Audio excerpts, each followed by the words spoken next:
దేవుని పరిశుద్ధ నామమునకు ఘనత మహిమ ప్రభావములు కలుగునుగాక. హల్లెలూయా.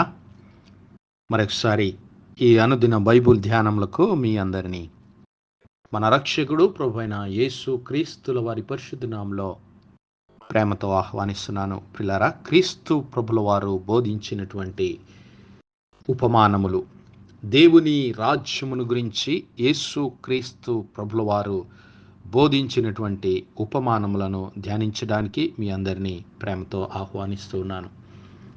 దరిదాపు 46 ఉపమానాలు మనము చూడగలుగుతాం. ఆ 46 ఉపమానములను ఒక్కొక్కటిగా దేవుని పరిశుద్ధాత్మ నడిపింపు చొప్పున ధ్యానించుకుందాం.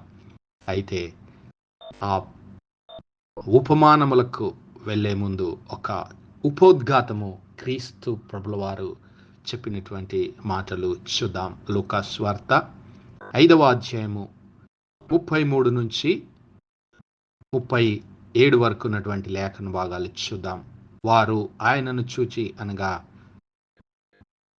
వారు క్రీస్తు ప్రభుల వారిని చూచి, పరిసయ్యులు శాస్త్రులు యేసు క్రీస్తు ప్రభుల వారిని చూచి, యోహాను శిష్యులు తరచుగా ఉపవాస ప్రార్థనలు చేయుదురు, అలాగే పరిసయ్యుల శిష్యులను చేయుదురు, కానీ నీ శిష్యులు తిని త్రాగుచున్నారే అని చెప్పిరి. అందుకు యేసు, పెండ్లి కుమారుడు తమతో ఉన్నంత కాలము పెండ్లి ఇంటి వారి చేత మీరు ఉపవాసము చేయించగలరా? పెండ్లి కుమారుడు వారి యొద్ద నుండి కొనిపోబడు దినములు వచ్చును, ఆ దినములలో వారు ఉపవాసము చేతురు అని వారితో చెప్పెను. ఆయన వారితో ఒక ఉపమానము చెప్పెను. ఎవడును పాత బట్టకు క్రొత్త గుడ్డ మాసిక వేయడు, వేసిన ఎడల క్రొత్తది దానిని చింపివేయును, అదియును గాక క్రొత్త దానిలో నుండి తీసిన ముక్క పాత దానితో కలియదు. ఎవడును పాత తిత్తులలో క్రొత్త ద్రాక్షారసము పోయడు, పోసిన ఎడల క్రొత్త ద్రాక్షారసము తిత్తులను పిగుల్చును, రసము కారిపోవును, తిత్తులు పాడగును. దేవుని నామానికి మహిమ కలుగును గాక. ప్రియులారా, ఈ ఉపమానాన్ని బోధించే ముందు క్రీస్తు ప్రభుల వారి యొద్దకు వచ్చినటువంటి పరిసయ్యులను శాస్త్రులను ఉద్దేశించి క్రీస్తు ప్రభుల వారు వారి సందేహాన్ని తీరుస్తూ ఉన్నాడు. ఆ పరిసయ్యులు శాస్త్రులు ఆయన యొద్దకు వచ్చి, అయ్యా, పరిసయ్యుల శిష్యులైతేనేమి, బాప్తిస్మమిచ్చి యోహాను గారి శిష్యులైతేనేమి, వారు ఉపవాస ప్రార్థనలు చేస్తున్నారు, మీ శిష్యులేమో వారు తినుచు త్రాగుచు ఉన్నారు. ఏంటి కారణము? ఏంటి ఈ విపరీతమైన పరిస్థితి అని వారు యేసు క్రీస్తు ప్రభుల వారిని అడిగినప్పుడు యేసయ్య వారికి ఈ విధంగా సమాధానమిస్తూ ఉన్నాడు. ఇదిగో, పెండ్లి కుమారుడు తమతో ఉన్నంత కాలము పెండ్లి ఇంటి వారి చేత మీరు ఉపవాసము చేయించగలరా? హల్లెలూయా. పెండ్లి అనేటువంటిది మన జీవితాల్లో చాలా సంతోషకరమైనటువంటి ఘటన. అలాగే యూదా ప్రజలు ఎంతో సంతోషంగా దరిదాపు ఒక వారం రోజుల పర్యంతము జరుపుకునేటటువంటి పండుగ లాంటి సమయము. హల్లెలూయా.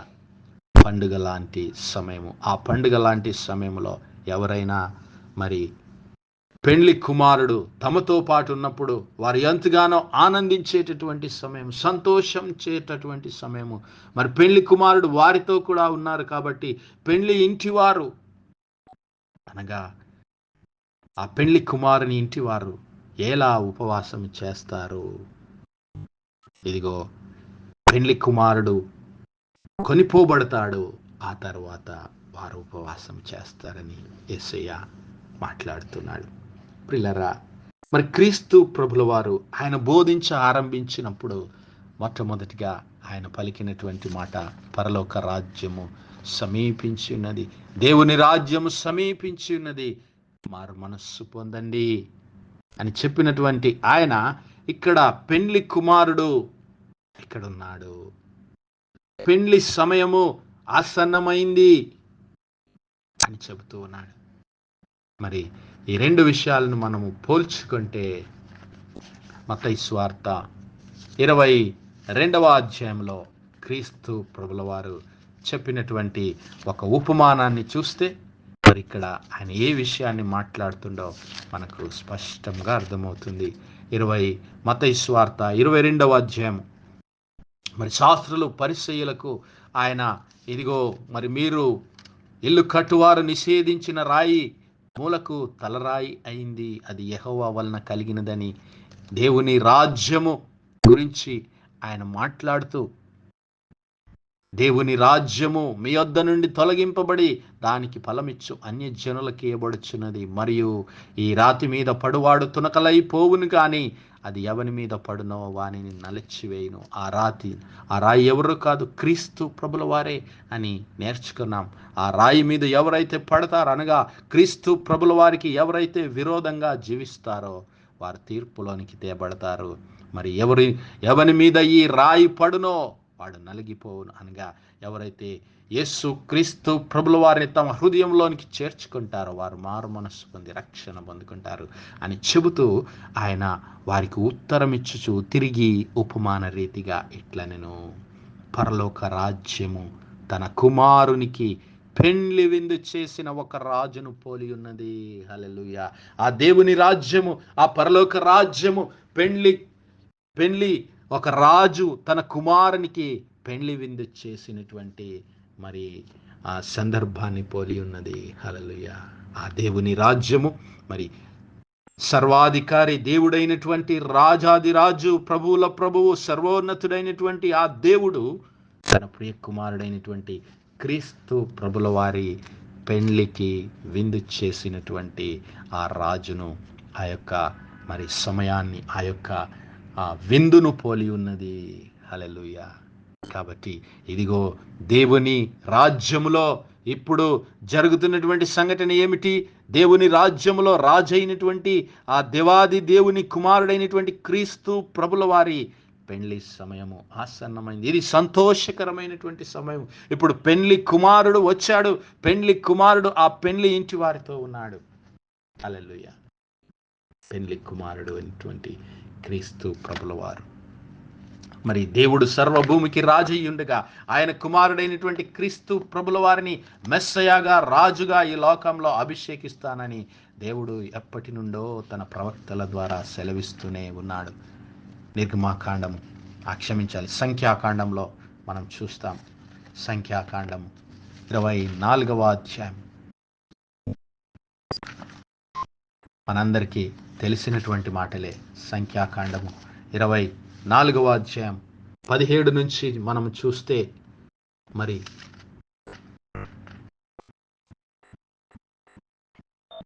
దేవుని వాక్కులను వినిన వాని వార్త, మహోన్నతుని విద్య నెరిగిన వాని వార్త, అతడు పరవశుడై కన్నులు తెరచిన వాడై సర్వశక్తుని దర్శనము పొందెను.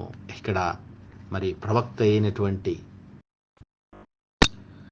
బెయేరు కుమారుడైనటువంటి బిలాము మరి దేవుని దర్శనాన్ని చూస్తున్నాడు. క్రీస్తు ప్రభుల వారి దర్శనాన్ని ఇలాగూ సెలవిస్తున్నాడు. ఆయనను చూచుచున్నాను గాని ప్రస్తుతం ఉన్నట్టు కాదు, ఆయనను చూచుచున్నాను గాని సమీపమున ఉన్నట్టు కాదు.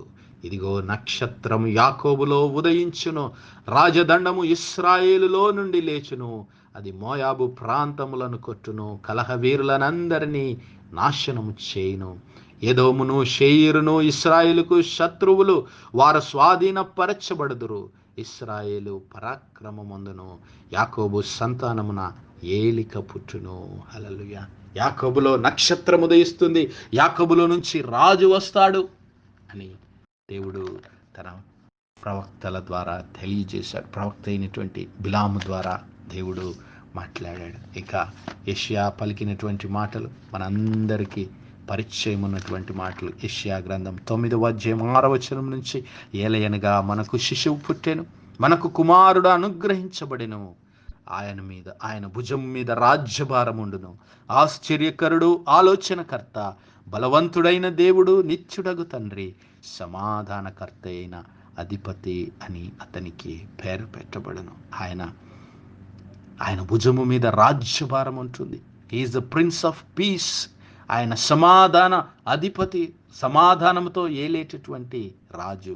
ఇదిగో దావీదు సింహాసనం యొక్క రాజ్యమును నియమించును, న్యాయము వలనను నీతి వలనను రాజ్యమును అతడు స్థిరపరచుటకై అతడు సింహాసనాసీనుడై రాజ్య పరిపాలన చేయును. హల్లెలూయా. యిర్మీయా గ్రంథం 23వ అధ్యాయం 5వ వచనంలో యెహోవా ఇలాగు ఆజ్ఞ ఇచ్చుచున్నాడు, రాబో దినములలో నేను దావీదునకు నీతి చిగురును పుట్టించెదను, అతడు రాజై పరిపాలన చేయును, అతడు వివేకముగా నడుచుకొనుచు కార్యము జరిగించును, భూమి మీద నీతి న్యాయములను జరిగించును. ఆ క్రీస్తు ప్రభుల వారే రాజుల రాజుగా, ప్రభువుల ప్రభువుగా భూలోకంలోనికి వచ్చాడు.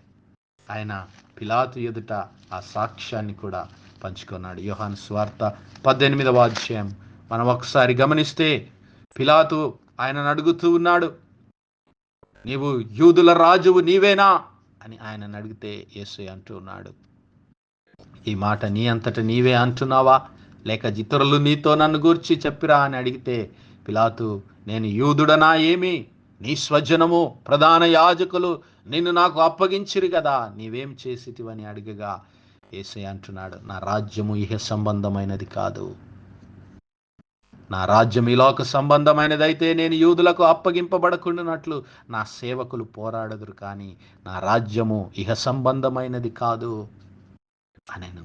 అందుకు పిలాతు, నీవు రాజువా అని ఆయనను అడుగగా యేసు, నీవన్నట్టు నేను రాజునే, హల్లెలూయా, నీవన్నట్టు నేను రాజునే, సత్యమును గూర్చి సాక్ష్యం ఇచ్చుటకు నేను పుట్టి తిని, ఇందు నిమిత్తమే ఈ లోకమునకు వచ్చి తిని, హల్లెలూయా.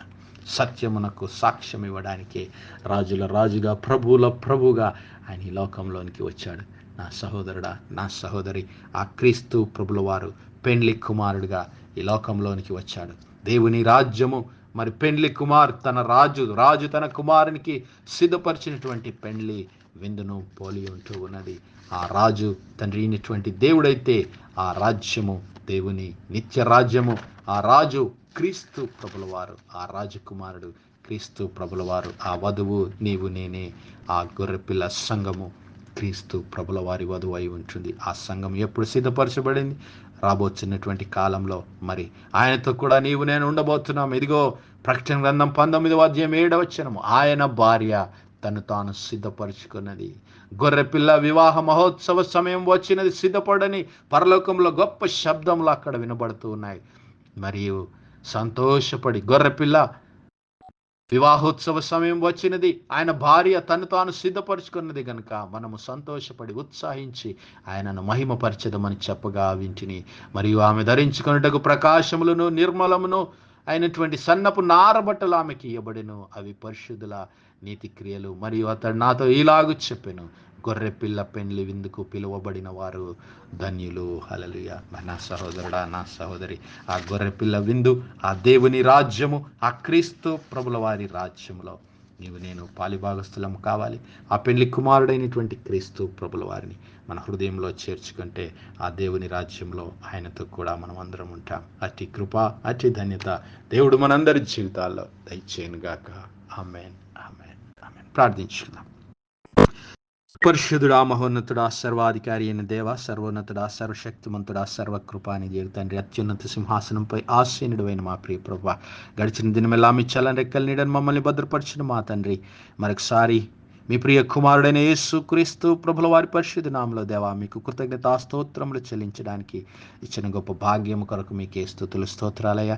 మీ యొక్క పరిశుద్ధాత్మ సహాయము, ఆదరణ, నడిపింపు, కాపుదలను బట్టి మీకే వందనాలు. అవును మా ప్రభువా, మీ ప్రియ కుమారుడైనటువంటి యేసు క్రీస్తు ప్రభుల వారి పెండ్లి విందులో దేవా మీ నిత్య రాజ్యంలో మేమందరం పాలిభాగస్థులం కావడానికి మీ యొక్క పరిశుద్ధాత్మ అభిషేకము, శక్తి, నడిపింపు, సహాయము, జ్ఞానం మాలో ప్రతి ఒక్కరికి దయచేసి మీ ప్రియ కుమారుని నిత్య రాజ్యంలో మేము అందరం పాలిభాగస్థులమే కృప మాలో ప్రతి ఒక్కరికి దయచేయమని మమ్మల్ని మేము మీ యొక్క పరిశుద్ధాత్మ సహాయం ద్వారా సిద్ధపరచుకొని మీ కృపలో భద్రపరచమని యేసయ్య నామములో అడుగుతున్నాము తండ్రి. Amen, amen, amen. God bless you all.